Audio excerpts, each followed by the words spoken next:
একসঙ্গে দুটি মালগাড়ি লাইনচ্যুত হওয়ার ঘটনায় ট্রেন সম্পূর্ণভাবে বিপর্যস্ত হয়ে পড়ল দক্ষিণ পূর্ব রেলের আদ্রা ডিভিশনের পুরুলিয়া চান্ডিল শাখায়। এখনো পর্যন্ত খবর প্রায় 20টিরও বেশি যাত্রীবাহী ট্রেন বাতিল করা হয়েছে।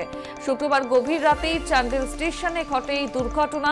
রেল সূত্রে যে খবর, পুরুলিয়ার দিকে যাওয়া একটি মালগাড়ির 10টি ওয়াগন লাইনচ্যুত হয়ে যায় এবং ওই স্টেশনে আরেকটি মালগাড়ি ওয়াগনের সঙ্গে সংঘর্ষ হলে সেটিও লাইনচ্যুত হয় বলে স্থানীয় সূত্রে খবর পেয়ে ঘটনাস্থলে পৌঁছয় উচ্চপদস্থ রেল আধিকারিকরা এবং শুরু হয় ওয়াগনগুলিকে তোলার কাজ। ঘটনায় রাঁচি হাওড়া বন্দে ভারত সহ বহু ট্রেন বাতিল করা হয়েছে, বহু ট্রেনকে ঘুরপথেও চালানো হচ্ছে। এই ঘটনায় কোনো হতাহতের খবর নেই। ট্রেন বাতিলের জেরে পুরুলিয়া আদ্রা সহ বিভিন্ন স্টেশনে চূড়ান্ত দুর্ভোগের শিকার যাত্রীরা। কখন ট্রেন চলাচল স্বাভাবিক হবে তা এখনো পর্যন্ত স্পষ্ট নয়, ফলে রাখির দিন অনেকেই নিজেদের গন্তব্যে পৌঁছতে পারছেন না।